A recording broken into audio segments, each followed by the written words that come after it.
TX.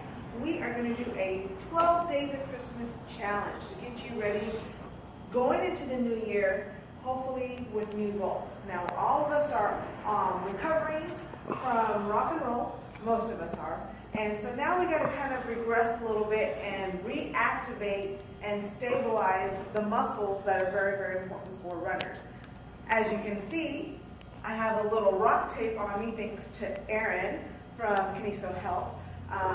As a coach and as a runner, I have to take care of myself too. So this is also going to help me get back on track because we did find a lot of muscles that were not firing when he tested me on Saturday. So thankfully he was able to activate some of those, and now it is my job to make sure that I am maintaining the stability and mobility and strength in those muscles. So we are going to be focusing on core and glute, okay? So for day one, what I want to look at is stability of these muscles, okay, before we move on to mobility and strength. So we're going to be focusing the first day on stability. Now, if you're a beginner, okay, your goal is to be able to complete one set of 20 repetitions.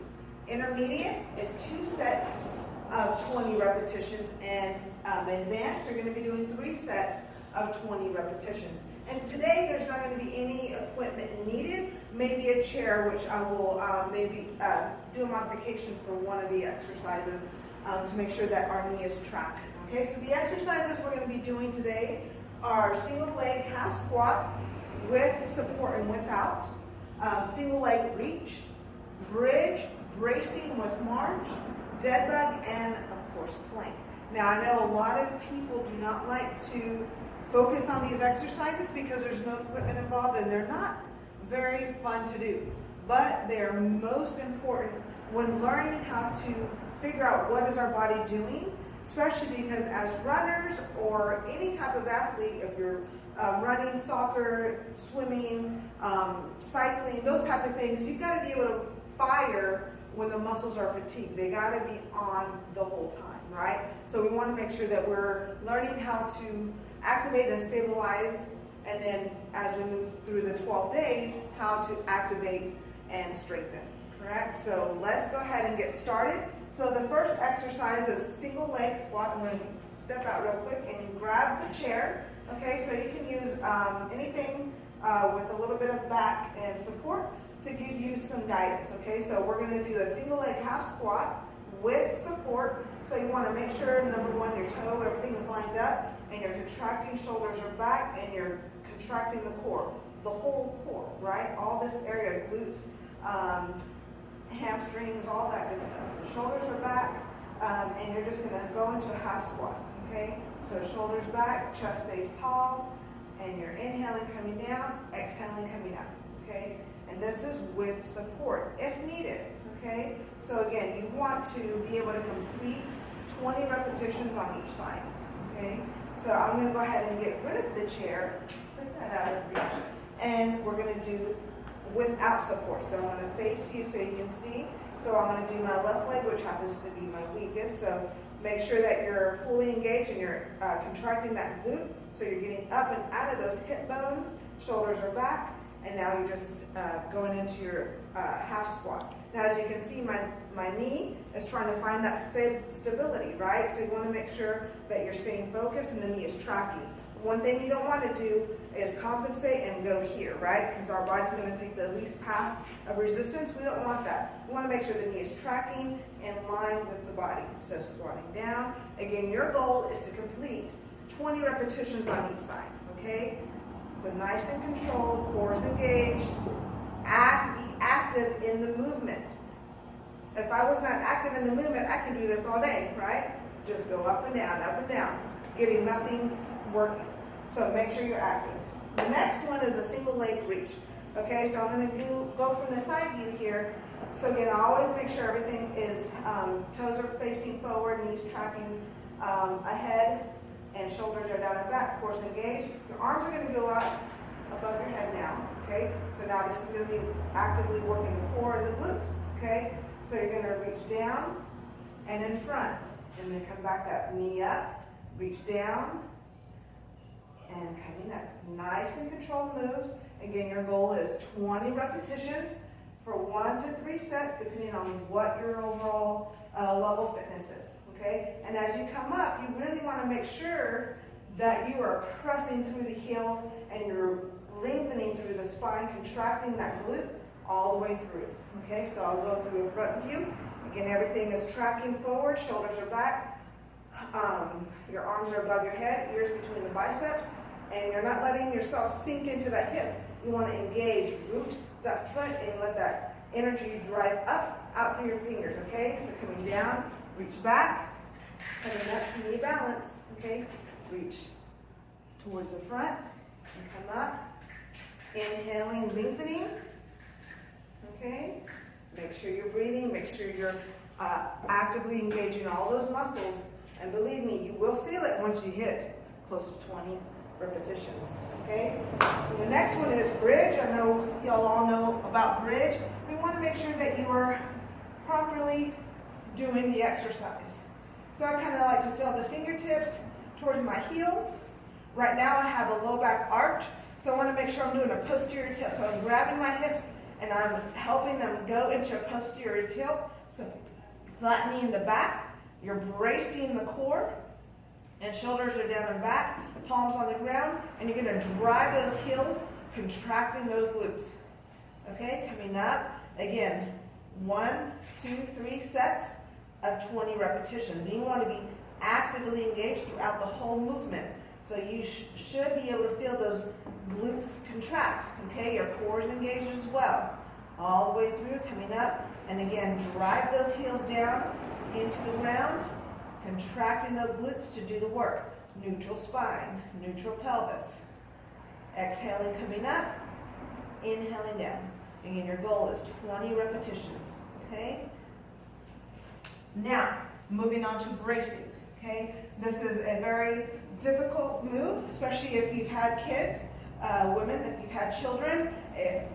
Those muscles are really hard to activate after birth, and if you don't go through physical therapy and actually do the work to get those abs back to firing and stabilizing what they should do, okay? So great move. So we're gonna do bracing with a march because running, we're actively moving, right?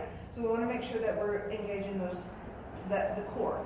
So number 1, no space in between. So we're gonna grab those hips, posterior tilt, drive it up. Everything is actively touching the ground, okay? Core is engaged, shoulders are down and back. And now we're gonna just march the legs, okay? Again, without losing that stability of the core and the pelvis, okay? We want to make sure all this is stabilized, that there's no space in between as you're moving through. It's gonna feel a little awkward, especially if you don't have control of those areas, right? So Aaron found out that my TVA and my oblique were not firing, but believe me, he got them firing, and it was not comfortable at all. But I'm able to actively engage those muscles once again. So again, 20 repetitions per leg, okay? So again, core's engaged. It looks like I'm not doing anything, but it's working. I can feel my core, I can feel it firing. I feel like my pelvis wants to go back to its natural anterior tilt, but I'm not letting it, okay? So again, 20 repetitions here. All right, and that is bracing with a march. Now we're moving on to dead bug, which is a great exercise, especially when you start adding resistance to this exercise. So it's a really, really good thing. So now we're gonna go into that bracing. So again, everything's actively engaged, pelvis is posteriorly tilted, okay? So everything is flat on the ground, lengthening through the spine. Now you're gonna bring your knees to 90 degrees, feet are flexed, your palms are facing away from you, and now we're gonna alternate sides, and we're gonna do opposite hand, opposite foot, okay? So we're gonna come here, reaching, foot is flexed, and coming back. Again, maintaining that bracing motion, okay, making sure that our core is engaged, and then you're inhaling as you lengthen, opposite hand, opposite leg, okay, opposite arm, opposite leg, and you're reaching, you're actively involved in this whole movement, okay? In the beginning, it doesn't feel like you're accomplishing anything or that you're working those muscles. But soon as you get to number 10 on each side, you're definitely going to feel the burn. You're going to feel your muscles tiring out because your pelvis wants to automatically go back to where it's naturally comfortable. But you don't want that. You want to make sure that we are keeping it in a posterior tilt, okay? And that we're strengthening and stabilizing those muscles in and around the glutes, hips, and core, okay? All right. And now the last exercise is your plank. So we're all familiar with the plank, right? So again, 2 ways to do it. You can go into push-up position or you can go onto your elbows. So again, with push-up position, you want to make sure everything is lined up. So I like to bring my hands out like a starfish, right, nice and wide. And then I will make sure my wrist, elbow, and shoulders are lined up. And then I'll come into that push-up position. And you want to actively push away from the floor. You don't want to let yourself sink in, right? You'll see my blades, my shoulder blades poking out. You don't want that. You want to actively push away from the floor. And you're contracting the glutes, the core, every muscle in the body, and your neck stays in line. You don't want to be here. You don't want to be looking to the side. You want your neck in line with the spine, okay? So this is position 1. Or you can come all the way down to your elbows. Again, you want to make sure your elbow and shoulder are lined up and that your arms stay in line with those shoulders, the forearm and the wrist, okay? And then go into your plank position. Whatever's most comfortable on your body, okay? But again, you're actively engaged throughout the whole movement. You're bracing the core, contracting the glutes, and pressing away from the floor so that you're not sinking, okay? You don't want to be here. You want to be actively pushing yourself away, keeping your neck in line with the spine, and your goal here is to hold for 30 seconds, okay? And then you will be done. After that, you will move on to day 2, okay? But for today, we're learning how to focus on stability of the core and glutes because those are the muscles that are actively engaged throughout running or any type of sport. Thank you very much for joining me today. We'll see you tomorrow.